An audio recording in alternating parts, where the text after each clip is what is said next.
जनकपुर में एक ब्राह्मण दंपति वास करते थे।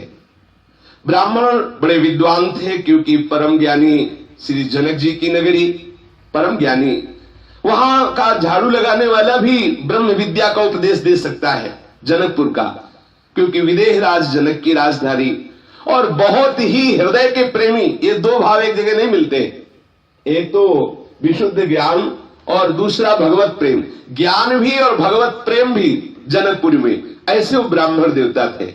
एक बार उनके घर में एक संत पधारे। उन्होंने संत भगवान से प्रार्थना की कि हमारा ब्याह होते हुए तो बहुत समय हो गया, लेकिन कोई संतान नहीं हुई। आप हमें वो उपाय बताएं जिससे किसी परम भागवत भक्त का जन्म हो और हमें भगवत प्राप्ति हो। उनका दोनों बातें आपकी पूर्ण हो जाएंगी यदि आप संत सेवा में रुचि रखें। ब्राह्मण देवता ने उन संत भगवान का आदेश मानकर संत सेवा प्रारंभ की। संत सेवा में निरंतर रत रहते और बड़े विद्वान थे, इसलिए बड़े बड़े जजमानों के यहां जाते तो कुछ न कुछ धन संपत्ति प्राप्त होती, उससे वो संत सेवा में मग्न रहते। पत्नी भी सुंदर सुंदर भोग बनाती और संतों को पवाती। प्रयाग में कुंभ पड़ा, 1 महीने कुंभ में रह करके उन्होंने खूब संतों की सेवा की। जब वो कुंभ से अपने घर जनकपुरी में आए तो कुछ ही दिनों में गर्भ रहा। बड़ा आह्लाद हुआ पिता को कि संतों की कृपा से गर्भ रहा तो जरूर हमें कोई महाभागवत पुत्र प्राप्त होगा। भगवान भी बड़े लीला विहारी हैं और विचित्र लीला विहारी हैं। जैसे जैसे गर्भ बढ़ने लगा वैसे वैसे ब्राह्मण देवता बीमार होने लगे, और जेव ही बालक प्रकट हुआ तेव ही ब्राह्मण देवता पधार गए। जब ब्राह्मण देवता पधार गए तो अकेली वो ब्राह्मणी क्लेश पूर्वक उस बालक की रक्षा करने लगी। ब्राह्मणी ने कहा कि प्रयाग के द्वारा कुंभ में जाने के कारण फिर वहां से जब आए तो ये गर्भ रहा, इसलिए इसे हम प्रयाग दत्त नाम देते हैं। प्रयाग दत्त अर्थात प्रयाग के द्वारा प्रदत्त बालक। कुछ ही अभी बालक घुटनों के बल ही चल रहा था कि घर में आग लग गई। यह है भगवान की कृपा। चाहिए किसी को? यह है भगवान की विशुद्ध कृपा। पुत्र होते ही पति पधार गए और पुत्र भी घुटनों के, प्रयाग दत्त जी अभी घुटनों के बल ही चल पड़ा रहे थे कि घर में आग लग गई किसी कारण से। बच्चे को लेके बचाने के लिए दौड़ के बाहर मां निकली, पूरा घर जल के सुहा हो गया। अब तो पक्का हो गया कि बालक बड़ा ही अनिष्टकारी है। जब गर्भ में आया तो पिता बीमार हो गए, जब ये प्रकट हुआ तो पिता पधार गए। देखो अभी घुटनों के बल ही चला तो पूरे घर में आग लग गई। अब तो जो जजमान उनके पति के प्रभाव से आते भी थे अन्न धन देने, वो भी आना बंद कर दिए कि उनका लड़का जो हुआ है ये बड़ा अनिष्टकारी है, उस घर में जो भी जाएगा उसका अनिष्ट हो जाएगा। और ये पता नहीं कि ये लड़का कोई साधारण पुरुष नहीं, ये महापुरुष प्रगटा हुआ है। लेकिन बड़ी विचित्र लीला भगवान और भगवान के भक्तों की है। ये प्रयाग दत्त जी महाराज जब धीरे धीरे घुटनों के बल चलने लगे तो कोई कोई विशुद्ध संत आते थे। उस समय भी संत जन जो है वो भगवान की कृपा का परिचय जानते हैं। प्रिया प्रीतम के प्रेम में छके हुए, प्रिया प्रीतम के चरणारविंद के मद से उन्मत्त हुए, आंखों से प्रेम अश्रु रूपी पुष्प उनके चरणों में चढ़ाते हुए ये उन्मत्त होकर भूमि को पावन करते हुए भ्रमण करते रहते हैं। ऐसे महात्मा जन ही कभी कभी इन ब्राह्मणी के घर आते।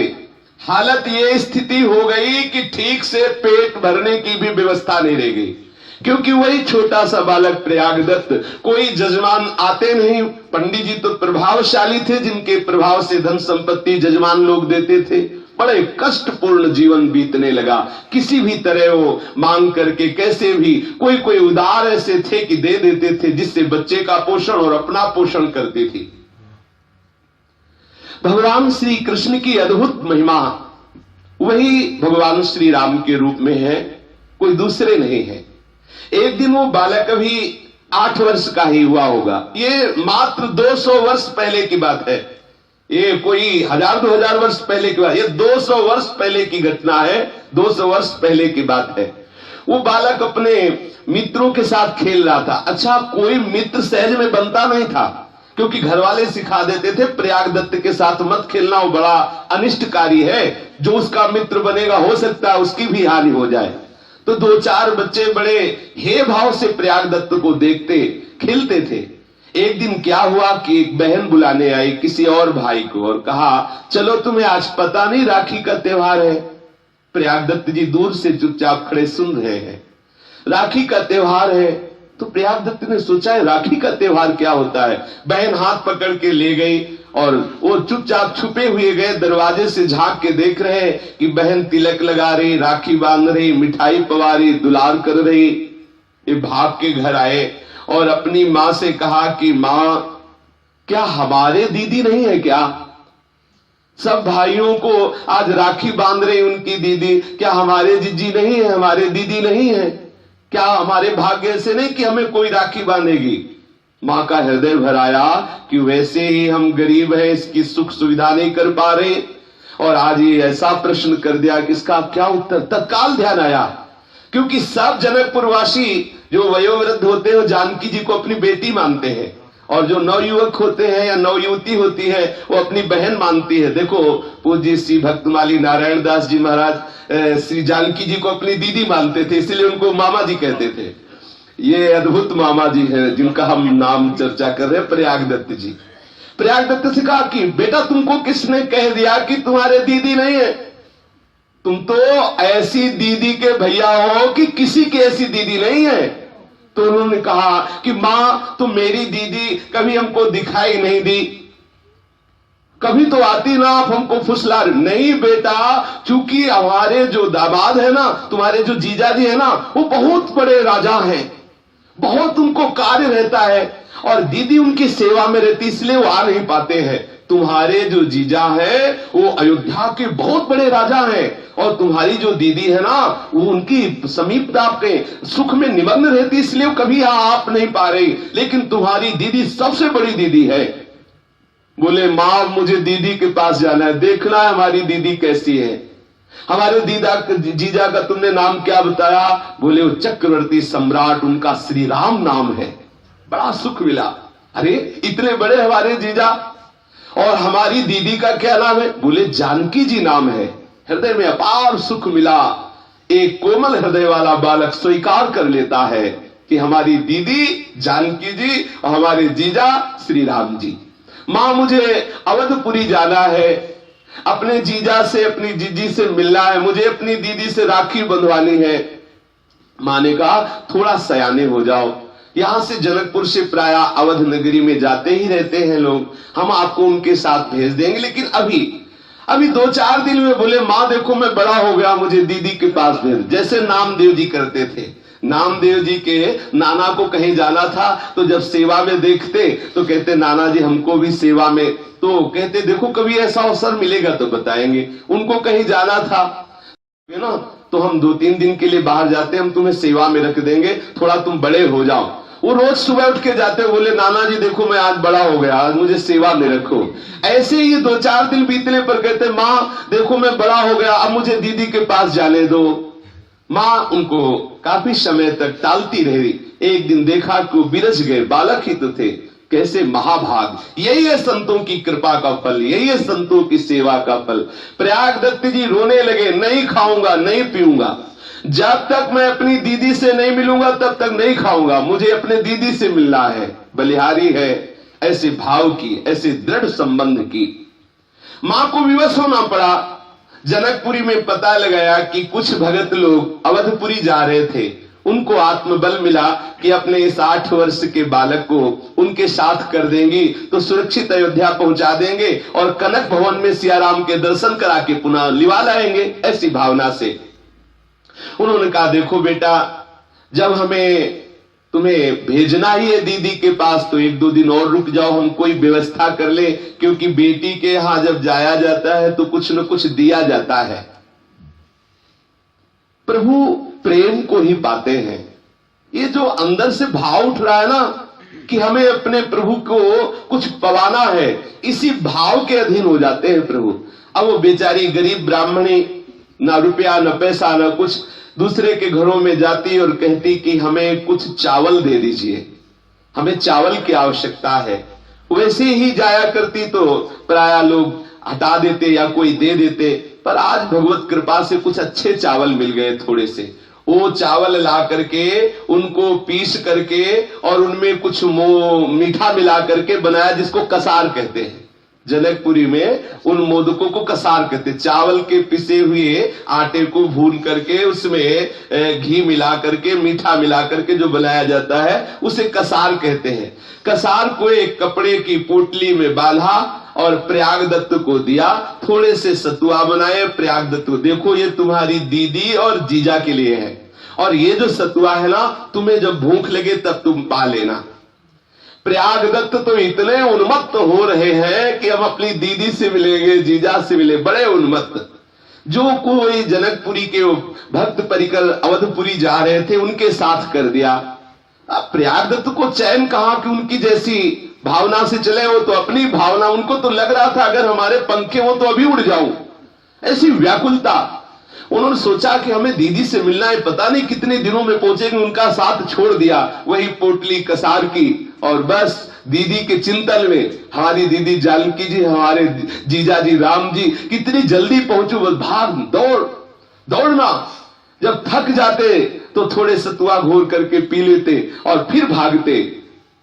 कई दिनों में जनकपुरी से वो अवधपुरी आए। जब अयोध्यापुरी में आए तो प्रयागदत्त देख करके अवधपुरी बहुत प्रसन्न है कि ओहो हमारे जीजा की राजधानी है, हमारे जीजा। और पूछा था मां से कि उनको सब कोई जानता है क्या? बोले सब कोई जानता है उनको। अब जिससे पूछते कि हमारी दीदी जानकी जी कहां रहती है, तो अवधवासी देखते छोटा सा 8 वर्ष का बालक हंस देते, तुम्हारी दीदी तो तुम्हारे जीजा का क्या नाम? बोले श्री राम। बोले हाँ वो महल है, चले जाओ। तो दौड़ के जाते कनक भवन में, जब देखते तो पुजारी से पूछते हमारी दीदी कहाँ है, हमारे जीजा कहाँ है? तो बोले ये तुम्हारी दीदी कौन? बोले जानकी। और जीजा कौन? श्री राम। बोले है तो? बोले हमें मूर्ति नहीं, हमें जीजा जी चाहिए, मूर्ति नहीं, हमें मूर्ति नहीं, हम अपनी दीदी की बात कर रहे हैं। हंस देते कि बालक है, हट कर रहा है। निराश होकर के रोते हुए फिर निकलते। फिर कोई संत पूछते क्या बात है बेटा, क्यों रो रहे हो? बोले हमारी दीदी नहीं मिल रही। तुम्हारी दीदी कहाँ रहती है? बोले यही अयोध्या में रहती है। अच्छा तो तुम्हारे जीजा का क्या नाम? श्री राम। और दीदी जानकी। बोले वो महल है ना। बोले वो मूर्ति नहीं, हमें दीदी चाहिए। ये ऐसा हठ। अब सब संत हंस देते, कोई तो सुन के उपेक्षा कर देता, बालक है। कोई संत हंस देते कि बालक है, क्या जाने कहीं वो मूर्ति हो तो साक्षात प्रभु विराजमान। लेकिन उसको ऐसी दीदी चाहिए थी जो दौड़ के आवे, हृदय से लगावे और राखी बांधे और मिठाई पवावे। अब हृदय में उसके अंदर व्याकुलता बढ़ती गई कि हाय हमारी दीदी का कोई पता नहीं बता रहा, और मां कह रही थी कि यही दीदी रहती है, क्या करूं? बहुत रोने लगे, परेशान हो गए। कहीं कोई बताता ही नहीं कि उसके जीजा कहाँ है, उसकी दीदी कहाँ है। मणिकूट की ओर गए, वहां खोजते फिरे, रो रहे थे, हाँ दीदी जानकी तुम कहाँ हो? कोई तुम्हारा परिचय नहीं बता रहा है। जहां सीता कुंड को जाने वाले रास्ते के दक्षिण सघन विटपावली से आच्छादित पुरानी मस्जिद है, जिसमें पूर्व में हनुमान निवास श्री अयोध्या के महात्मा बाबा गोमती दास जी महाराज भजन करते थे, वही समीप जाकर के बैठ गए, रोने लगे प्रयागदास जी। हा जीजा श्री राम, हा जीजी जानकी तुम कहाँ हो? विकल होकर के रो रहे हैं। देखो कैसा संबंध का सुख होता है। विकल होकर के रो रहे हैं।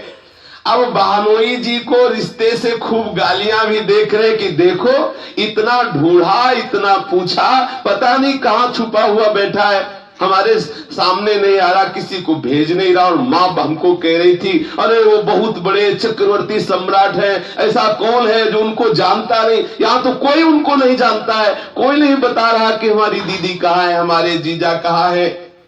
इतना ढूंढा, इतना हैरान हो गया, कहीं मिल नहीं रहा, कहाँ रहते हैं हमारे जीजा। बहुत भाव में विवल हो रहे हैं। इतनी विकलता बढ़ी कि लगा कि उनको प्राण छूट जाएंगे। इतने में ही सुनाई दिया, हाँ आवाज सुनाई दी, राजाधिराज चक्रवर्ती महाराज परब्रह्म परमात्म स्वरूप अखिल कोटि ब्रह्मांड नायक परात परेश भगवान श्री राम पधार रहे हैं। दृष्टि गई तो देखा विशाल श्वेत हाथी, उसके ऊपर स्वर्ण की झूल पड़ी हुई है, विशाल सिंहासन, उसके ऊपर 9 किशोरी किशोर विराजमान है, छत्र लगा हुआ है, चवर डुलाए जा रहे हैं, जय जयकार हो रही। श्री राम नाम सुनते ही रोम रोम खिल उठा। हमें लगता है मां कह रही थी जीजा राजा, हमें लगता है जीजा ही आ रहे, और बगल में देखा कि जीजी मुस्कुरा रही। ओहो, आनंदित हो गया, खड़े हो गए। इतने में जितने पीछे जय जयकार करने वाले थे सब पीछे रुक गए। हाथी नजदीक आया, श्वेत रंग का विशाल हाथी, और वो घुटने टेक करके बैठ गया। दौड़ करके सेवक जनों ने सुंदर स्वर्ण की सीढ़ी लगाई। करुणा निधान प्रिया प्रीतम धीरे धीरे उतर करके नीचे आए। जानकी जी दौड़ के गई, भैया प्रयागदत्त हृदय से लगा। ओहो, श्री जानकी जी के हृदय से लग के जैसे छोटा बालक अपनी गुस्सा नहीं प्रकट करता, छोटे छोटे ऐसे हाथ बांध के, दीदी तुम अभी तक कहां थी, हमने कितना ढूंढा। बहुत जानकी जी हृदय से लगा रही, दुलार कर रही है। भैया तुम इतना परेशान क्यों हो रहे हो? इसलिए कि इतना ढूंढा, कोई तुम्हें बता नहीं रहा था। तो बोले भैया हमारा पता सहज में सबको नहीं चलता, हम ऐसी जगह रहती है जहां सबको पता नहीं चलता, कोई विशेष ही होते जो मेरा पता जानते हैं। अब देखो, अब तुम्हें कोई क्लेश नहीं होगा, अब हम तुम्हारे समीप आ गई है। जानकी जी ने पहले उनकी भावना के अनुसार राखी बांधी, और जानकी जी ने कहा अच्छा मिल चुके, अब हमको ये बताओ कि माँ ने हमारे लिए क्या भेजा है। बोले हाँ हाँ, एक फटे से कपड़े में वही चावल के पिसे हुए कसार श्री लाडली जी को अर्पित करा। हाँ, लाडली जी ने अपने कर कमल से लिया और प्रभु को पहले पवाया, और फिर आप पाया, और फिर अपने भैया प्रयागदत्त को पवाया। ओहो, जेव ही प्रियाजू और प्रीतमजू का उच्छिष्टामृत मिला, रोम रोम आनंद से भर गया, अश्रुओं की धार बहने लगी, पूर्ण विद्या का नाश होकर चिदानंद तत्व में स्थिति हो गई। क्योंकि प्रभु का साक्षात दर्शन हो रहा है। प्रिया जी दुलार कर रही है कि भैया अब तुम चिंता मत करो, अब तुम बिल्कुल चिंता मत करो, हम तुम्हारे ही पास सदैव अब रहेंगी। प्रगट में या अंतर में तुम कभी हमको दूर नहीं देखोगे। दुलार कर रही है। धीरे धीरे उनके आंसू रुके।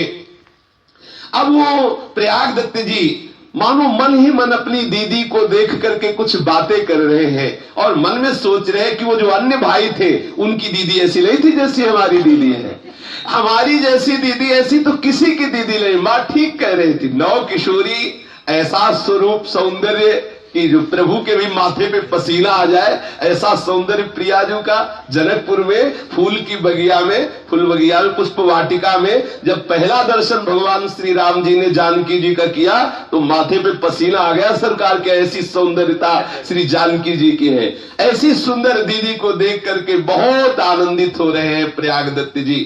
फिर श्री जानकी जी ने कहा देखो भैया हमसे मिल लिए, अब हमारे प्रभु को और भी कार्य रहते हैं, अब आप पहले सीधे जाइए और मां को जाकर के प्रसाद दीजिए और कहिए कि हम दीदी से मिलके आ गए हैं, उनको खुशी होगी। फिर तुम लौट के अयोध्या चले आना, एक बार तुम्हें जाना होगा। इतना कहकर श्री जानकी जी अपने प्रभु श्री राम के साथ उस सुंदर हाथी पे सवार हुई। प्रयागदास जी ने देखा हाथी चला गया, मूर्छित होकर गिर पड़े। फिर अंदर से अब वो मूर्छा विरह की नहीं है, आनंद की है। आंखों से अश्रु झर रहे। प्रगट में तो देखा चले गए, लेकिन रोम रोम में रम गए। हृदय का कोई ऐसा कोना नहीं जहां उनके जीजा जीजी न बैठे हो। हर जगह उनको अपने प्रिया प्रीतम, अपने बहन बहनोई दिखाई दे रहे हैं। अब तो ये ध्यान में विवल होकर वाणी रुद्ध हो गई, नेत्रों से अश्रु प्रवाह हो रहा है, और 24 घंटे मूर्छा की अवस्था में रहे। 24 घंटे बेहोश पड़े रहे वही। दूसरे दिन जब प्रातः काल हुआ, शीतल मंद सुगंध वायु फैली, तो उनके हृदय में कुछ शीतलता पहुंच रही। उधर एक महान संत निकल रहे थे। उन्होंने देखा है सुंदर सुगौर सुकुमार अवस्था को प्राप्त बालक कैसा बेशुद्ध होकर, कैसा विचकित होकर के रो रहा है, कैसे पड़ा है। निकट जाकर के जब देखा तो इतने भागवतिक परमाणु, क्योंकि अब ऐसे थोड़ी भगवत साक्षात्कार किए हुए महापुरुष है प्रयागदत्त जी। रोम रोम खड़ा हो गया उन संत भगवान का। स्पर्श किया तो उनके भी आनंद के अश्रु बहने लगे। पूछा क्या बात है, क्या परेशानी तुम्हें है, क्यों रो रहे हो। यद्यपि वो ठीक से बोल नहीं पा रहे थे, इतना प्रेम से कंठ अवरुद्ध था, आंखों से आंसू बहकर कपोलों को भिगो रही थी, वो बोल नहीं पा रहे थे। फिर भी धीरे धीरे कुछ बोलने का प्रयास कर रहे थे। महात्मा जी ने उनका हाथ पकड़ा और कहा, चलो हम जिस गुफा में रहते हैं वहां आप आराम से बैठो, फिर बातें होंगी। गुफा में ले गए, प्रयागदत्त को वहां विराजमान किया, मुंह धोया, सुंदर जल पिलाया, सावधान करते हुए पूछा, क्या हो क्या गया? जब पूछा तो फिर रो पड़े प्रयागदत्त जी, और रोते हुए बता रहे, जो ही ये बात सुनी कि अरे इनका श्री जानकी जी के प्रति दीदी भाव, प्रभु के प्रति जीजा भाव, और ऐसे मिलन हुआ, और महात्मा का हृदय इतना आर्द्र हो गया, द्रवित हो गया, आंखों से अश्रु बह रहे हैं। प्रयागदत्त के भी आंखों से अश्रु बह रहे और महात्मा जी के भी आंखों से अश्रु बह रहे। कुछ देर तक कोई नहीं बोल पा रहा, ना महात्मा जी बोल पा रहे हैं, ना प्रयागदत्त जी बोल पा रहे हैं। को किछु कहिय न को किछु पूछा, प्रेम भरा मन निज गति छूछा। अपार आनंद में दोनों महापुरुष डूब रहे हैं। थोड़ी देर के बाद महात्मा जी भगवत स्मरण करते हुए अपने को सावधान किया और प्रयागदत्त जी से कहा कि आप जैसा महाभाग्यवान हमें लगता है इस भूतल पर कोई नहीं होगा, जिसको स्वयं महामहिमामयी श्री जानकी जी दुलार करके अपना भैया कह के हृदय से लगाया। हम सब जानकी को मां मानते हैं, प्रभु को पिता मानते हैं। आज से तो हमारे मामा जी हुए, क्योंकि जानकी जी के भाई कौन होंगे? जो जानकी जी हमारी माँ के भाई कौन होते? मामा होते, छोटे से मामा जी। और जानकी जी के संबंध से उन महात्मा जी ने उनको कहा कि प्रयागदत्त जी आप तो महान भाग्यशाली हैं, त्रिभुवन में आप जैसा कोई भाग्य वाला नहीं है। घड़ी रात गई, बातें सियाराम जी की ही चल रही थी। इतने में देखा बड़ी सुंदरी सुंदरी कुछ नौ किशोरी आई और उन्होंने कहा, लो ये कुछ भोग प्रसाद है, 2 थाल स्वर्ण की थी, इनको पाओ, आज हमारे घर में कोई उत्सव था, उसी का हम प्रसाद लेके आए हैं। महात्मा जी ने समझा कि किसी अयोध्या में किसी घर में उत्सव हुआ होगा तो कोई और वो थालें जो थी बड़े बड़े पत्तों से ऊपर से ढकी हुई और नीचे भी पत्तल बिछाकर सामग्री रखी गई थी। अगर वो महात्मा जी देख लेते कि इतनी कीमती थाल है तो शायद न लेते, इसीलिए पत्तों से ढकी हुई थी। लिया और जो ही दोनों ने प्रसाद पाया तो विशेष आनंद, अपार आनंद, क्योंकि वो और किशोरिया कोई नहीं थी, श्री सियाजू की दासियां थी और ठीक महल का भोग उनके समीप लाया गया था। थालियां देखी तो अद्भुत स्वर्ण, प्राकृतिक स्वर्ण नहीं, दिव्य स्वर्ण से युक्त थालियां। दोनों महापुरुषों ने प्रसाद पाया और पूरी रात भगवत चर्चा में, श्री सियाराम जी की चर्चा में व्यतीत हुई। अब प्रयागदत्त जी से महात्मा जी ने कहा, देखो ये थाल तुम अपने घर ले जाओ। अरे बोले, तुम्हें समझ भी है कि नहीं?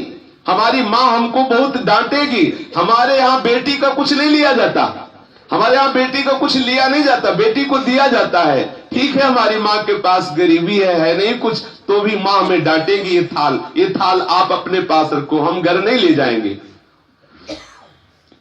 वो कितनी निष्किंचनता उस महात्मा जी के भी अंदर है। उन्होंने कहा, ये थाल हमारे प्रयोग की नहीं, तो प्रभु की है, इनको हमें नहीं रखना, हमें भी अपने पास नहीं रखना है।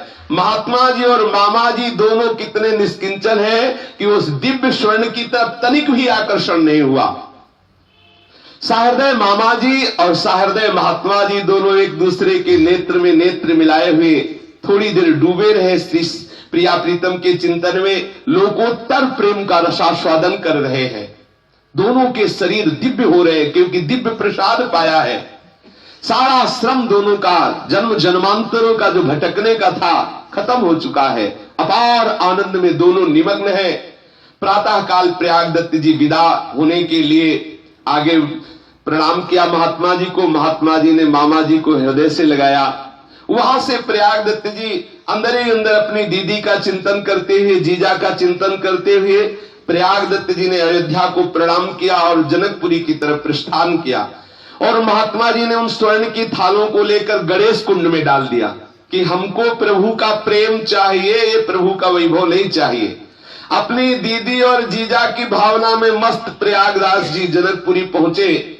माता ने देखा कि प्रयागदास जी के रोम रोम से तेज प्रकट हो रहा है, समझ गई कि हमें लगता है मुझ गरीबिनी के ऊपर अपार कृपा की जानकी महारानी ने। हमारे बेटे को बहन के भाव के पुष्ट करने के लिए हमें लगता है जरूर वो आई और सुख प्रदान किया। प्रयाग दत्त जी दौड़ के गए, माता जी को प्रणाम किया और सब हाल सुनाया, जैसा उन्होंने देखा, जैसा जानकी जी ने कहा, जैसा उनको प्यार सुन करके माता के अश्रु बहने लगे। चकित हो गई, महा आनंद का अनुभव होने लगा। हृदय तल में एक प्रबल उन्माद प्रकट हो गया, क्योंकि यही ऐसा अद्भुत रस है। अद्भुत रस ऐसा है, करुणा का स्रोत फूट निकल पड़ा और चिल्ला चिल्ला के रोने लगी, हे करुणामयी जानकी जी, आज आपने निर्वाह कर लिया मुझ गरीबिनी का। चिल्ला चिल्ला के रो रही है, बहुत दुलार से अपने प्रयाग दत्त जी को रखने लगी। अभी 1 साल भी नहीं बीता था कि माता का हृदय जो श्री जानकी जी के प्रेम में डूब गया था, शरीर की सामर्थ्य नहीं कि इस प्रेम को झेल सके, इसीलिए धीरे धीरे थोड़ा थोड़ा अनुराग रस देते हैं प्रभु। एकदम दे दे तो फट जाए हृदय, हृदय की सामर्थ्य नहीं कि अपार प्रेम समुद्र को झेल सके। शरीर रुग्ण होने लगा और 1 साल में ही श्री प्रयाग दत्त की माता जी पधार गई।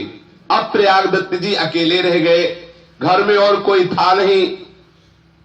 वैराग्य हृदय में था ही, किसी विषयों के प्रति अनुराग था नहीं। अब हृदय में एक व्याकुलता होने लगी कि जब मां ही नहीं है तो मुझे यहां रह के क्या करना है। यद्यपि हमारी जानकी बहन की ये नगरी है, इसीलिए रह रहे थे, अब मुझे अपनी दीदी के पास जाना है।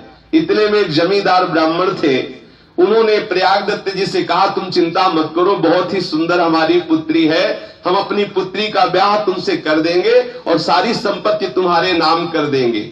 वो प्रतिष्ठित ब्राह्मण थे और प्रयाग दत्त जी का तेज ऐसा प्रकट था कि कोई भी नहीं स्वीकार करता। प्रयाग दत्त जी ने वो बात सुनी तो उनके हृदय में और आग लग गई कि अरे, मुझे अपनी दीदी के पास जाना है कि मुझे ब्याह करके संसार को स्वीकार करना है। जिसको अमृत फल मिल जाता है फिर वो विष फल की तरफ क्यों दृष्टि करेगा। उन्होंने प्रयाग दत्त जी एक क्षण भी वहां नहीं टिके कि कोई हमसे दूसरी बात करे, इससे अच्छा अभी निकल लो। अपने घर को छोड़ा, श्री अयोध्या धाम के पथ पर पैर रखते हुए प्रयाग दत्त जी उन्मत्त दशा को प्राप्त हो गए। अपनी दीदी के पास पुनः जा रहे हैं, फिर उन्मत्तता उनके हृदय ऐसी उतावली हुई कि कैसे मैं जल्दी पहुंचूं, अपनी दीदी से पुनः मिलूं जा करके।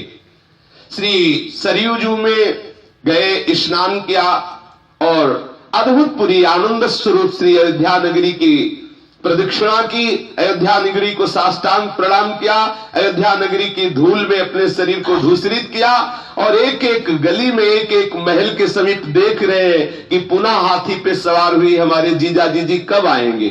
ढूंढ रहे हैं अयोध्या में पुनः। सुंदर सुंदर शीतल मंद सुगंध वायु बह रही है, जहां बैठते हैं प्रयाग दत्त जी आनंद छा जाता है। महात्मा जन एकत्रित हो जाते हैं, प्रभु की चर्चा होने लगती है, अद्भुत कीर्तन होने लगती, ये सब प्रभु के द्वारा प्रेरित अद्भुत कीर्तन होने लगता है, बड़ी उन्मत्तता छाती है। धीरे धीरे प्रयाग दत्त जी की ऐसी स्थिति होने लगी कि अब जिधर दृष्टि डालते हैं, कभी कोई लीला स्फुरित हो रही प्रभु की, कभी कोई लीला, ऐसे खुले नेत्र उनको दिखाई दे रहा है। सियाराम जी का नित्य लीला विहार, कैसे कैसे कौन कौन सी लीला हो रही, ऐसा अद्भुत आनंद में डूबे रहने लगे। उनके हृदय में एक भाव बैठ गया, झाड़ियों के आसपास बैठते और अपने जीजा जीजी का ध्यान करते कि हमें पुनः वही रूप देखना है जिस रूप से हमसे मिलने आई थी। बार बार ढूंढते, हृदय में उनके एक विरह प्रकट हुआ कि प्रभु आप हमसे प्रकट आके क्यों नहीं मिल रहे, हे जानकी जू आप हमसे प्रकट क्यों नहीं मिल रही। तो वही बाबा जी जो पूर्व में महात्मा जी मिले थे, उनका नाम था त्रिलोचन स्वामी, वो वहां आए, देखा कि प्रयाग दत्त जी विह्वल है, उनको समीप बुलाया और भगवत रहस्य की वार्ता करने लगे कि आप चिंता मत करो, अपने प्रभु के विधान में प्रसन्न होना चाहिए। तीव्र वियोग से युक्त प्रयाग दत्त और उन महात्मा जी की श्री सियाराम जी के प्रति अद्भुत अद्भुत लीलाओं की चर्चा होने लगी। धीरे धीरे सत्संग के प्रभाव से उनका विरह कुछ शांत हो रहा है। फिर दोनों ने भगवत प्रसाद पाया।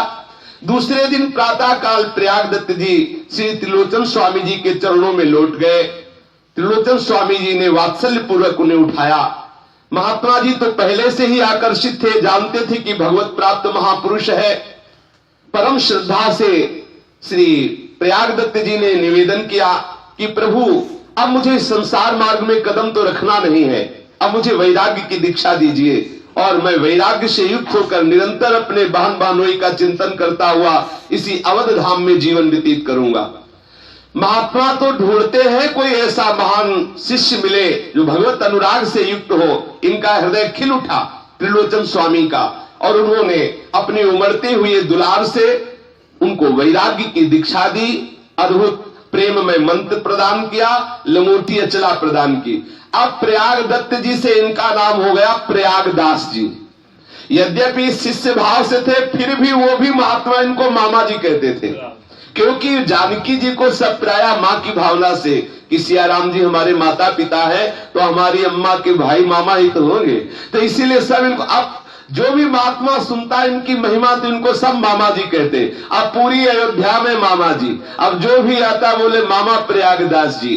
अब जिस गली से निकलते तो छोटे छोटे लड़के जो अयोध्या के बच्चे थे वो मामा जी मामा, और ये उन्मत्त एक अचला ओढ़े एक अचला लगाए बड़ी मस्ती में, तो इनके साथ खेलते, कोई इनको छेड़ता मामा जी, और सब भूल गए, सब मामा जी, बड़े बूढ़े सब मामा जी, इसीलिए इनका नाम मामा प्रयागदास जी हुआ।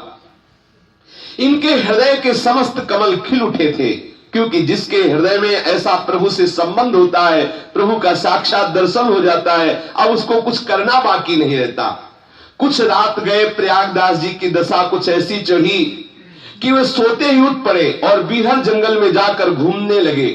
फिर तो यही ढंग रहा, नींद नाती निकल पड़ते, देखते कहीं किसी लीला का चिंतन करते, कभी प्रभु की किसी और लीला का चिंतन करते, जिधर निकल जाते उधर ही चलते चले जाते, कहां जा रहे हैं कुछ होश नहीं है, कब खाया कब पिया कोई होश नहीं, वस्त्र है कि नहीं कोई होश नहीं है, निमग्न है अपने प्रभु के प्रेम में। दिन के दिन रात की रात का कोई पता नहीं, कब रात हुई कब दिन गया। ऐसी दशा में न खाने की सुध, न पीने की सुध, न और कोई चिंता, न सोने की परवाह, ये अखंड योग निद्रा में स्थित है, अखंड भाव दशा में स्थित हो चुके हैं। कोई प्रेमी दुलार करके मामा जी को हाथ से पवा देता तो पा लेते।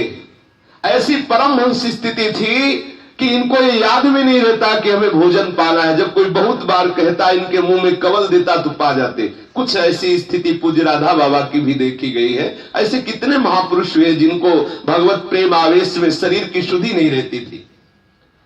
बिखरे हुए केस, शरीर में अवध की धूल लगी हुई, आंखें चढ़ी हुई, उन्मत्त श्री सियाराम जी के प्रेम में गलियों में अयोध्या के घूमते रहते।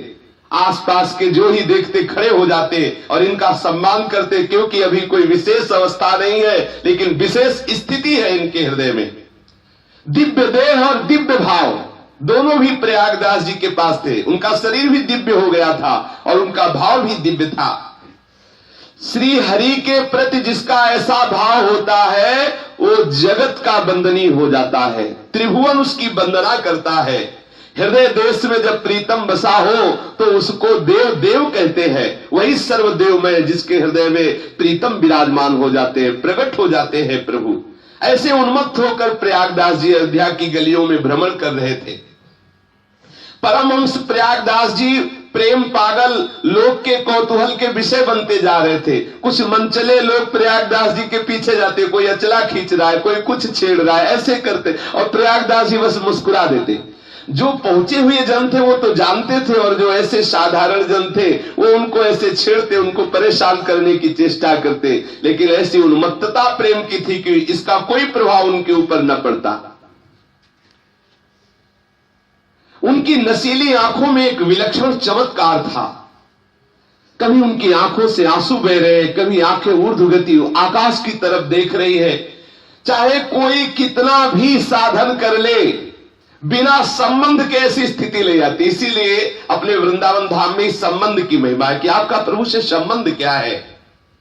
सिद्ध सदगुरु की कृपा और प्रभु का भगवत साक्षात्कार किए हुए ये प्रयागदास जी उन्मत्त होकर विचरण कर रहे थे।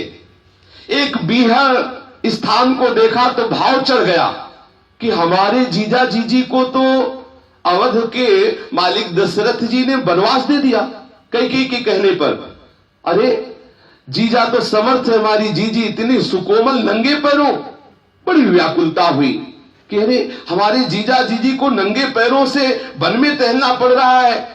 अब जो भी आता तो इस भाव से देखते कि कोई भेंट चढ़ा दे, तो अब सिद्ध संत उनकी भावना के अनुसार भेंट चढ़ने लगी, बस भेंट अपने अंगोछा में बांधने लगे। जितने पैसे मिलते बड़े प्यार से बांधने लगे। जब लोगों ने देखा पैसे लेने लगे तो और चढ़ने लगे पैसे। काफी मात्रा में उन्होंने पैसे इकट्ठा किए।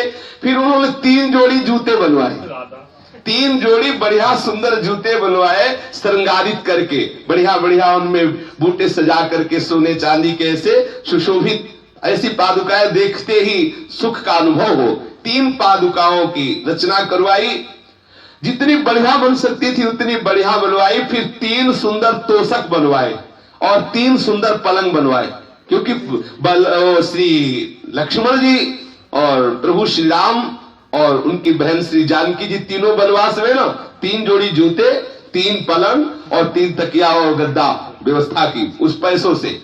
और बड़े विचित्र तीनों ऐसे क्रम से पलंग बनवाए, बड़ा वाला राम जी के लिए और फिर छोटा वाला जानकी जी के लिए, उससे छोटा लक्ष्मण जी के लिए, और तीनों एक के ऊपर एक सेट, उसके ऊपर गद्दा तकिया, उसके ऊपर जूता अपने सर पे रखा।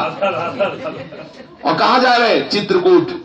जीजा जिज्जी और जिज्जी के देवर तीनों नंगे पैर न रहे, इसलिए जूतियां पूरा। ये है अलमस्तों की मस्ती, ये है भगवत प्रेमी महात्माओं की महिमा। अब वो बड़े भाव से एक के ऊपर एक रखे और मस्ती से, बड़ी मस्ती से झूमते हुए जाके डांट लगाएंगे कि खुद तो परेशान है ही, हमारी जीजी को भी परेशान कर रहे। अरे बनवास तुम्हें दिया था, तुम जाते, हमारी जीजी को क्यों ले गए? अंदर ही अंदर के बस मिलते ही उनको डांट लगाएंगे। मस्त होकर के जा रहे हैं। अब मामा जी वहां से 3 पलंग ला दे, देख लो भाव की दशा। अयोध्या से 3 पलंग और 3 गद्दा और उसके ऊपर तकिया, उसके ऊपर 3 जोड़ी जूते रख के अलमस्ती से जा। खाना न पीना, पहले जीजा को जूते पहना ले, जीजी को पहना ले, उनके पलंग और आराम करे, फिर पानी पिएंगे। ये है मस्ती, ये है संबंध की। इसी में तो प्रभु रिझते, इसी का तो प्रभु इंतजार करते कि कोई हमारे लिए इतना तड़पे। अब चित्रकूट में पहुंचे, जहां चित्रकूट में देखते कहीं कुसा, कहीं कांस, कहीं कंकर, तो उनका हृदय छिल जाता। हाय, हमारी दीदी ऐसे रास्तों पे चल रही नंगे पैर, और बानोई को कोसते कि ये कितने निर्दयी है जो हमारी इतनी सुकुमार दीदी को भी नंगे पैर चला रहे हैं। जब स्फटिक शिला के उस परम रम्य प्रदेश में पहुंचे तो उनका हृदय शीतल हुआ। अब तीनों पलंग स्फटिक शिला के पास बिछाए, तकिया रखे, गद्दा बिछाए और जूती रख करके इंतजार कर रहे हैं कि जीजा और जीजी और उनके देवर जी यहां पधारे। बैठे इधर उधर देख रहे, जब देखा कि नहीं आ रहे तो सोचा कि शायद है कि हमें देख के सकुचा रहे हो, तो एक झाड़ी में जाके बैठ गए। प्रभु भाव को देखते हैं, वही वनवासी स्वरूप भगवान श्री राम का, वही लक्ष्मण जी का, वही जानकी जी। देखो कितनी भाव की दशा। पहले देखा राजाधिराज का स्वरूप, अब देखा वनवासी श्री राम, वनवासी श्री लक्ष्मण जी और जानकी जी। आंखों में आंसू, रोमकूप जो है खड़े हो गए देखते ही। भाग करके दौड़ के गए और कहा कि कहां हमारी जीजी को लिए डोल रहे हो? देखो कितनी कैसी कठोर भूमि, कितने सुकोमल चरण। जानकी जी राम जी की तरफ देख रही है, राम जी जानकी की डांट लगा रहे राम जी को कि आपको सोचना चाहिए ना कि चलो आप ठीक है, समर्थ हो, लेकिन क्या कमी थी वहां अयोध्या से आप इनको लिवा लाए? अरे आप वनवास जाते, हमारी दीदी को क्यों वनवास ले आए? चलो अच्छा बैठो, तीनों को पलंग में बैठा ला अलग अलग। प्रभु जैसा वो प्रयागदास मामा जी कह रहे वैसे कर रहे, बैठे। चलो जानकी जी से कहा कि आप पहले अपने चरण लाओ। नहीं नहीं, पहले जीजा को पहनाया जाता है। अच्छा, तो पादुका ली, पहले जीजा श्री राम को पहला। देखो कितने बड़े भाग्य। ये मत समझो कि कोई कथा हो रही, 200 वर्ष पहले की बात। आज भी ऐसे कितने भक्त हैं जिनके साथ ऐसे प्रभु लीला विहार करते। मामा जी ने सुंदर पलंगों में अपने जीजा जिज्जी और लक्ष्मण जी को बैठाला, तीनों को पादुकाएं पहनाई और दूर हट करके देख रहे शोभा। कैसा वो वनवासी स्वरूप प्रभु का, नव किशोर अवस्था है, करोड़ों काम मूर्छित हो जाए ऐसा स्वरूप है। नील सरोरु नीलमल नील नीलधर श्याम, आहा कैसा है तो प्रभु, कितना नव किशोर स्वरूप। और श्री जानकी जी अद्भुत सुंदरता का स्वरूप है। और लक्ष्मण जी को क्या कहला है, बड़ी उत्सुकता से आंखों में आंसू भरे हुए देख रहे हैं। मन में भाव आ रहा है कि अब बस हमारी यही सेवा रहेगी। जहां ये चलेंगे इनके साथ तीनों पलंग लाद के चलेंगे और शयन इसी में करवाएंगे इनको। बस हम तो इनके साथ रहेंगे पलंग लेकर, और इनको डांटेंगे कि तुम जूता के बिना नहीं चल सकते, पादुका पहननी पड़ेगी तुमको, और पलंग ले चलेंगे वहीं बिछाएंगे इनको रखे, और हम सुंदर सुंदर फल लाएंगे इनको पवाएंगे। बड़ा हृदय में आनंद उमड़ रहा है, विह्वलता हो रही है। प्रभु बोले देखो भाई, हमें वनवास मिला है इसलिए हम तुम्हारे पलंग पे रोज नहीं सो सकते, वो तो हम तुम्हारी इच्छा पूर्ति के लिए अभी बैठ गए, अब तुम पलंग में तुम सोया करो, हम पलंग में। और बोले पादुका, बोले पादुका भी नहीं पहन सकते, पिता का ऐसा आदेश है कि वनवास में पादुका नहीं पहनना और वनवास में पलंग पे नहीं सोना, इसलिए हम तुम्हारे इनको स्वीकार कर लिया है, पर अब 14 वर्ष के बाद ही इन पर शयन करेंगे। तुम ऐसा करो, तुम इनमें शयन किया करो, तुम चिंता मत करो। जानकी जी ने कहा तुम चिंता मत करो, हम बड़े सुख से हैं, ये जितने वनवासी जन सब हमारी सेवा करते हैं, और ये तुम्हारे जो जीजाई जी है ना, ये हमें बहुत सुख देते हैं, इनके समीप रहने मात्र से हमें महासुख की प्राप्ति होती है। तुम ऐसा मत सोचो कि इनके संग रहने से हमें कष्ट मिल रहा है। प्रयागदास जी ने कहा कि तुम तीनों जो है एक ही बात रख रहे हो, हमारी तरफ तो कुछ सोचो ना। तो लक्ष्मण जी ने कहा कि अगर हमको ले चलो तो चलो। उनका हाँ ठीक है, आपको ही ले चलेंगे। तो लक्ष्मण जी ने कहा चलते तो, पर प्रभु चले तो चले। बोले देखो अभी मजाक कर रहे हो हमसे, पहले कह रहे हम चले। प्रभु ने कहा आप जाओ, ये पलंग ले जाओ और जाकर के अयोध्या में रहो, मस्ती से इसी पलंग पे सो, चिंता मत करो, समय होते ही हम वापस चले आएंगे। ये अभी 200 वर्ष पहले, 200 वर्ष पहले की बात। अब क्या करते, जानकी जी का भी आदेश हो गया, तो जब दीदी का इशारा हो गया तो फिर वही सब खाट के ऊपर खाट और उसके ऊपर गद्दा फिर रखे। कितने अलमस्त महापुरुष है। फिर रख करके और वहां से चले। अब विश्राम करने का भी उनके हृदय में भाव नहीं, क्योंकि वो तो भाव में डूबे हुए हैं। उल्टे पांव उनको लौटना पड़ा। प्रयागदास जी मन ही मन सोचते जा रहे हैं कि बड़ा विचित्र है हमारा बहनोई, बड़ा विचित्र है। अरे थोड़ी सी दया हम पे कर देता, कम से कम वो दोनों भाई वनवास चले जाते, हमारी दीदी को हमारे साथ कर देता तो हम अयोध्या लेकर के चले आते। बड़ा विचित्र है, कोई भी हमारी बात नहीं सुनता। इस घोर जंगल में हमारी दीदी को लेते चले जा रहे हैं। न जाने कैसे हमारी दीदी को कष्ट का अनुभव जितना जितना होता कैसे दूर होगा। बड़े नेमी बनते हैं, कहते पलंग में नहीं बैठेंगे। मुझे साथ नहीं लिया, कहते हमको किसी को साथ नहीं रखना है। लौटने की बात कही तो बड़े चतुरताई दिखा रहे कि हमको अपने पिता की आज्ञा पालन करनी है। कह रहे जंगल में बड़ा सुख है। अरे माना हरे भरे पेड़ पल्लव है, जब हमारी दीदी पंछियों को देखेंगी, हिरन को देखेंगी तब तो सुखी होंगी, लेकिन जब बाघ को देखेगी तब मन में सोच रहे, वापस तो हो रहे। बोले जब बाघ को देखेंगी तब। देखो कितने कुछ काते हैं ये, इनको तो कुछ पता नहीं चलता। जहां सोने के महलों में सुंदर सुंदर सैया पे हमारी दीदी भोली भाली है, वहां शयन करती थी, अभी फुसला के ले आए और जंगलों में भटका रहे हैं। बस मन ही मन अपने भालोई श्री राम जी के प्रति प्रयागदास जी अंदर से गुस्सा हो रहे हैं और हमको जबरदस्ती लौटा दिया अयोध्या को पास। ये छोटा वाला भी बड़ा खोटा है, कह रहे था कि हम चलेंगे साथ, लेकिन वो भी हमारे साथ मजाक कर दिया और चले रहे। बड़े मुस्कुराते हुए प्रभु देख रहे प्रयागदास जी को, सब ऐसे ही लादे प्रयागदास जी अवध की तरफ चल रहे। मंदाकिनी चित्रकूट में स्नान किया प्रयागदास जी ने, पुनः अपना वो पलंग आदि को उठाया। अब वो पलंग थोड़ी है, फूल से भी कम वजन वाला, क्योंकि उसमें प्रभु विराजमान हो चुके हैं, वो चिदानंदमय है, आनंद स्वरूप है। अयोध्या की तरफ चले तो थोड़ा ही चले तो देखा अवध आ गई। तो उन्होंने कहा अभी तो नहा के हमने चित्रकूट में पलंग रखा, हमें लगता है कि हमें होश नहीं रहा, हम कई दिन से चल रहे हैं और अवध आ गए सामने। जीजा जीजी की कृपा से चलना नहीं पड़ा, चित्रकूट से सीधे अवध धाम। कई दिनों तक वो ये बकते रहे अपने जीजा जी को। जो भी संत महात्मा मिलते बस उनसे यही शिकायत करते कि बड़े विचित्र है, बड़े कठोर है, हमारी दीदी को जंगल में भटका रहे हैं, ऐसा वैसा। और महात्मा जन सुन सुन करके आनंदित होते कि मामा जी कितने महाभाग्य में स्थित, कितने महाभाग्यशाली है कि अपने श्री सिया राम जी के ऐसे प्रेम में उन्मत्त है। अब ये क्या करते कि पलंग के ऊपर पलंग, पलंग के ऊपर पलंग, उस पे गद्दा बिछा के और जैसे राजा महाराजा और क्या ठाठ से सोते। कभी कभी कोई महात्मा कहते कि प्रयागदास जी तुमने विरक्त भेष तो ले लिया, कुछ भजन वजन नहीं करते? मामा भांजे का कुछ लगता है ऐसा, कभी कभी कोई विरोध कर देते। तो प्रयागदास जी उस दिन जिस दिन विरोध किया संत ने, तो नीम के नीचे अपना वो पलंग के ऊपर पलंग ऐसे, और एक करवा रखते थे मिट्टी का जिसमें जल, उस पलंग के तीन पलंग के ऊपर तोसा गद्दा सब बिछा आराम से लेटे हुए थे। किसी महात्मा ने विनोद कर दिया कि प्रयागदास जी तुम विरक्त भेष ले लिए, कुछ भजन नहीं करते? तो बोले अरे तुम भजन की बात कर रहे हो, नीम के नीचे खाट बिछी है, खाट के नीचे करवा, प्रयागदासल मस्ता सोवे, राम लला का सरवा, प्रयागदासल मस्ता सोवे, राम लला का सर। अरे बोले पता है हम किसके साले हैं? बोले किसके? बोले श्री राम जी के। अब हमें भजन करना, और वास्तविक जिसका संबंध दृढ़ हो गया उसको भजन करना पड़ेगा। भगवत प्रसादी स्वरूप पलंग में बादशाह की तरह पड़े रहते।